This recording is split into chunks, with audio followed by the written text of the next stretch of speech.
Episode 49, A Time for Change. Welcome to Reviving Your Soul, where Christians are finding the courage to embrace their faith in all aspects of their lives so they can stop being bored or overwhelmed and begin to live the life in fulfillment and in peace that God created them for. I'm your host, Vonna Johnson. Let's get started. A little over a year ago, I was learning how to create a podcast, and I was deep in the process of finding the perfect name to describe what my show would be all about. I knew I wanted it to be about pointing listeners back to the Word so they could find answers and not rely on their own judgment for answers in life. It felt important to find just the right name. I pored through the Bible and my different devotions, racking my brain for the perfect title. I was thrilled when I found it. It was buried in Psalm 19, starting at verse 7. You probably don't know it off the top of your head, and that's okay. I'm not sure I'd ever focused on it before myself. Over this last year, however, that verse, and more importantly that phrase, reviving your soul, became a part of me. I will share the whole scripture with you at the end of this podcast. But before that, there's this story about a time for change. For 49 episodes now, I've shared my innermost thoughts, my darkest secrets, and my greatest desires with you in Reviving Your Soul. In the process, my soul literally has been revived in a way I could have never imagined possible. The pressure to share a message with the world felt like a blessing and a burden at the same time. It's been a labor of love and one that has brought me so much joy and so much peace. As you can imagine, I didn't grow up longing to be a podcaster. In fact, it wasn't until a few years ago that I'd ever even heard the term, much less actually listened to one. But, as He often does, God planted a seed in my heart when I stumbled across a podcast by one of my favorite coaches, Sarah Anna Powers. I loved her messages and found her to be so inspiring. Even then, I don't remember ever thinking that I wanted to start my own podcast, but then, a few short months later, I found another amazing coach and podcaster, Mia Davies. She goes by Mia Renee now. She too was an incredible online business leader, but it was her discipleship that really drew me in. Her straightforward way of calling online professionals to Christ was powerful and compelling. When she offered a course on how to launch a podcast, I figured I had nothing to lose and so much to gain. A few short months later, I was creating my own show and searching for that perfect name. I'll be the first to admit the show hasn't been perfect.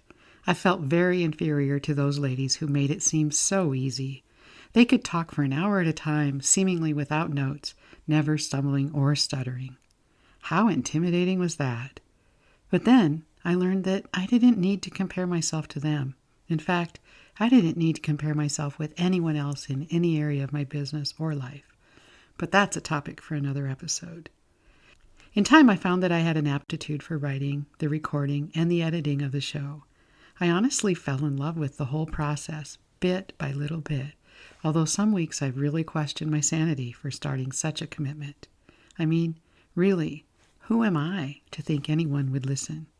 But listen you did. In fact, as of this recording, there have been nearly 2,700 downloads of the nearly 50 episodes recorded to date. I want to thank those of you who have listened regularly, and I want to give a special shout out to those of you who have listened to every show.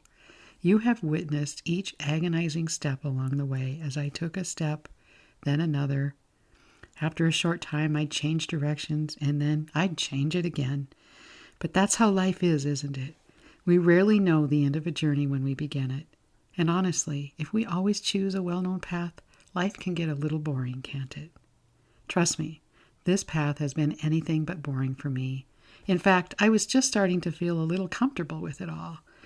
But you know how, as it so often happens, someone else looks at your situation and they can clearly see what you can't. Well, that's what happened to me. I was explaining to my coach how I worked with professionals who were haunted by the knowing they were created for more, and how I was going to use my podcast to share it with people. And the first words out of his mouth were, "You need to change the name of your podcast." I think my body visibly shuddered.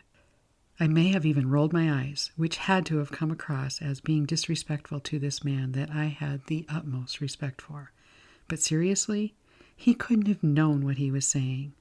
Sure, it's easy to say change the name, but the work involved in making a change like that seemed daunting. Besides, I loved the name Reviving Your Soul. But then I couldn't let the idea go. It was all I could think of. So that night, before I went to sleep, I looked up the name he had suggested. It took about 10 seconds to find that someone else already had a podcast with that name. Well, that settled it. No name change in my future. But the thought wouldn't go away. Truly, it began to haunt me. I'd wake up in the middle of the night thinking about it. Finally, in the wee hours of the morning, it came to me, longing for more. It was perfect.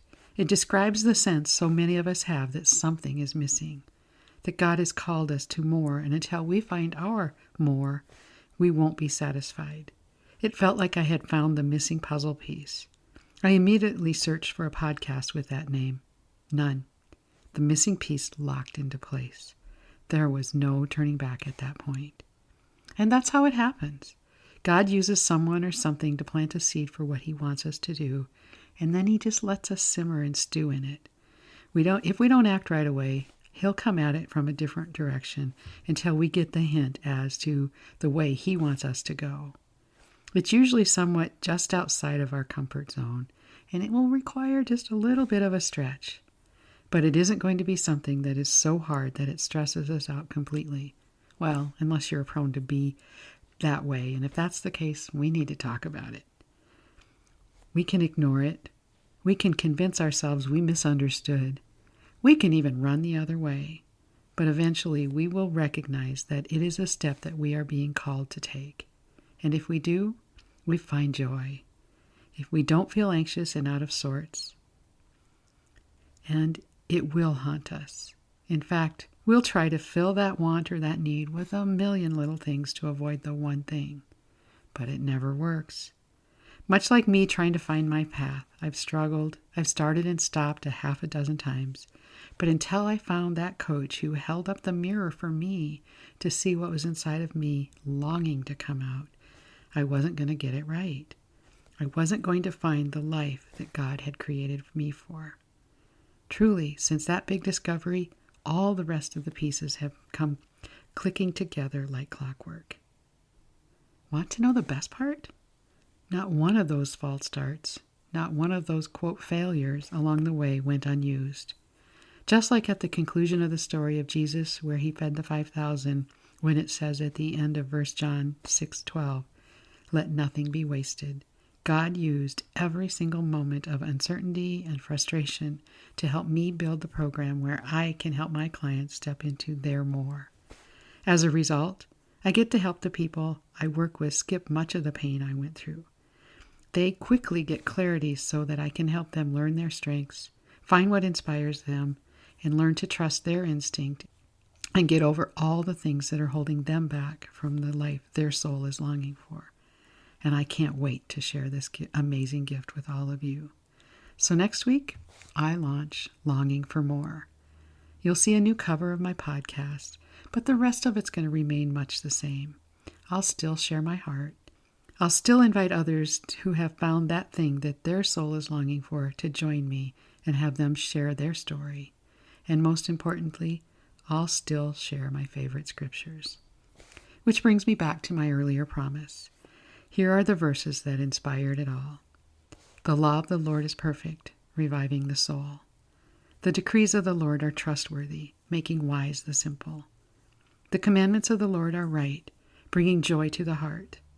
The commands of the Lord are clear, giving insight to life. Reverence for the Lord is pure, lasting forever. The laws of the Lord are true, each one is fair. They are more desirable than gold, even the finest gold. They are sweeter than honey, even honey dripping from the comb. They are a warning to those who hear them.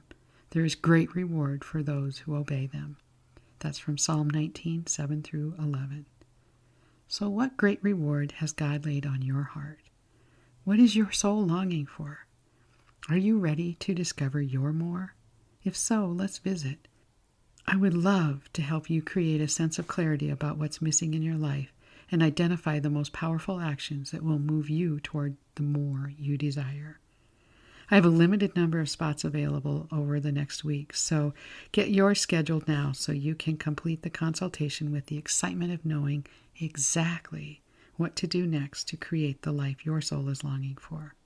Thank you for stopping by, and I'll see you next week in Longing for More. If I don't talk to you before then, thanks and have an amazing day.